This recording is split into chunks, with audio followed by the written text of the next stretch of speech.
Sexual pleasure is something that so many of us want to understand better, yet it's a topic that remains shrouded in confusion and mystery for many. Did you know that only about 65% of women regularly experience orgasm during sex compared to 95% of men? And no, it's not because women are more complicated than men. It's because, quite frankly, most of us never receive proper education about how the female body actually works.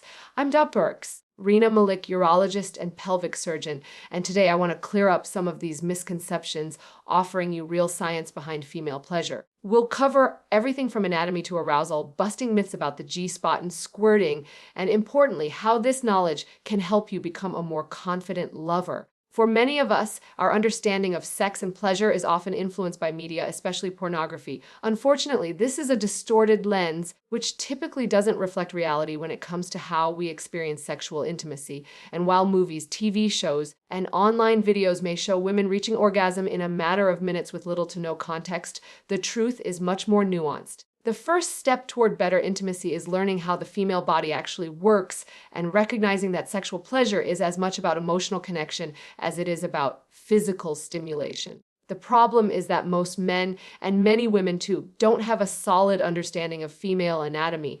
We aren't taught this information in school, and it's rarely discussed openly. So how can we expect to know what feels good and how to communicate about it when we don't even know where to start? It's like trying to navigate a map with no directions. Understanding the basics of female anatomy is essential if we're going to move toward a healthier and more satisfying sex life. Let's start with the basics of female anatomy. Many people confuse the terms vulva and vagina, but they are actually two different parts of the body. The vulva refers to the entire external genital area, including the outer lips, the labia majora of the inner lips, the labia minora, and the clitoris. The size, shape, and color of these parts can vary widely from person to person, and there's no right or wrong when it comes to how someone's vulva looks. Everyone's body is different, and that's entirely normal. Now, let's focus on the clitoris, which, despite being small, is the most powerful organ for sexual pleasure in the female body. It's located at the top of the vulva, just above the urethra and vagina, and it's often thought of as a little button or button-like structure. However, this is only the tip of the iceberg. The clitoris is actually much larger than what is visible.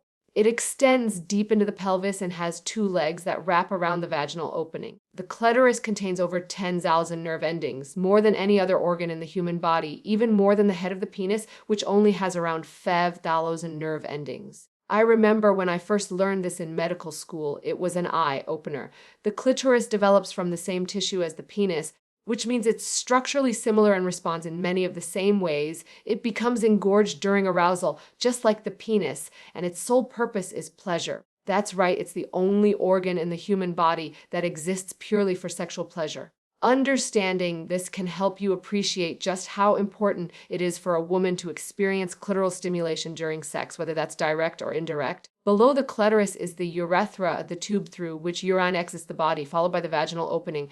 The vagina itself is a muscular canal that, in a typical sexual encounter, accommodates penetration, whether through vaginal intercourse, toys, or fingers. Below the vaginal opening is the perineum, the area between the vagina and anus, which is another sensitive part of the body that can enhance pleasure when stimulated. Now, let's talk about the G-spot, which has become somewhat of a mythical holy grail of female pleasure. It's been hyped up by media and often misunderstood. The G-spot is a term coined after Dr. Ernest Grafenberg in the 1950s, who described an area inside the vagina that could potentially lead to intense pleasure. In truth, the G-spot isn't exactly a spot. It's more of a zone located about 1 to 2 inches inside the vaginal canal on the anterior front vaginal wall. When you stimulate this area, you're actually interacting with several internal parts of the clitoris, the urethra, and the Skene's glands, which are often referred to as the female prostate due to their similar tissue type. These glands, much like the male prostate, have a high concentration of nerve endings and can feel pleasurable when stimulated. But here's the key takeaway. Not every woman finds the G-spot to be the ultimate source of pleasure, and that's perfectly normal. Some women may find stimulation of this area intensely pleasurable, while others might not feel much at all or even feel discomfort. There's a wide range of variation when it comes to sensitivity, and that's entirely okay. The real lesson here is that there is no magic button that will guarantee pleasure every time. Sexual pleasure is multifaceted and individual. which is why it's so important to communicate openly with your partner and pay attention to her responses. Now that we have the basics of anatomy and pleasure pathways, it's time to discuss how to make your intimate moments truly enjoyable for both partners. The first thing to remember is that sex isn't a race. A woman's body typically takes anywhere from 15 to 45 minutes to become fully aroused, compared to the 2 to 5 minutes that men often need. This is because arousal involves a complex process of blood flow, lubrication, and hormonal changes, all of which take time. So, if you're jumping straight into penetration after just a few minutes of kissing, chances are that she's not going to be fully ready and she may not experience the pleasure you're hoping for. In fact, rushing through foreplay can lead to discomfort or even pain, as her body might not be adequately lubricated or prepared for penetration. Another common misconception is that wetness always indicates arousal. While lubrication is certainly a sign that the body is getting ready for sex, it's influenced by many factors, including hormonal changes, stress, medications, hydration, and age. Some women, especially those who are in menopause or experiencing hormonal shifts, might not produce as much natural lubrication. That doesn't mean they're not interested or aroused. This is where lubricants can be incredibly helpful. They make things more comfortable, reduce friction, and enhance pleasure for both partners. Arousal for women isn't just about physical stimulation, it's also mental. Just as men can struggle to perform if they're stressed, women need to feel emotionally safe and relaxed in order to fully engage in the sexual experience. Research shows that women are more likely to experience orgasm when they feel connected with their partner and free from distractions.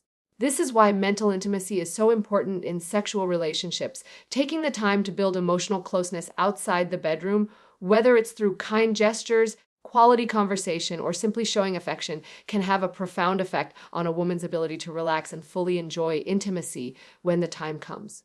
But what about squirting? This phenomenon, often glamorized in pornography, is a topic that many find confusing. In reality, only about 10 to 54% of women experience squirting. And it's not something that happens every time a woman orgasms. The fluid that's released comes primarily from the bladder, but it's not urine. It's a mixture of urine and secretions from the skin's glands. Squirting is not the be-all and all of sexual pleasure, and not every woman can or wants to do it. If your partner squirts, that's great. If she doesn't, that's perfectly fine too. What really matters is that both of you are enjoying the experience together.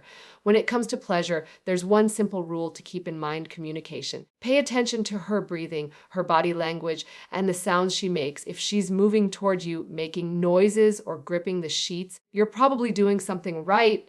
If she's pulling back or seems uncomfortable, check in with her. Ask what feels good, what she likes, and what she wants more of. Your body is a great tool for communicating during sex, but you also need to use your voice, ask questions, give compliments, and be present. Intimacy is about connection, not just technique. Remember, sex is a skill that improves with practice, communication, and attention to your partner's needs. Take the pressure off achieving a perfect orgasm and focus on enjoying the journey together. After all, the goal isn't just about reaching the destination, it's about the pleasure and connection you share along the way.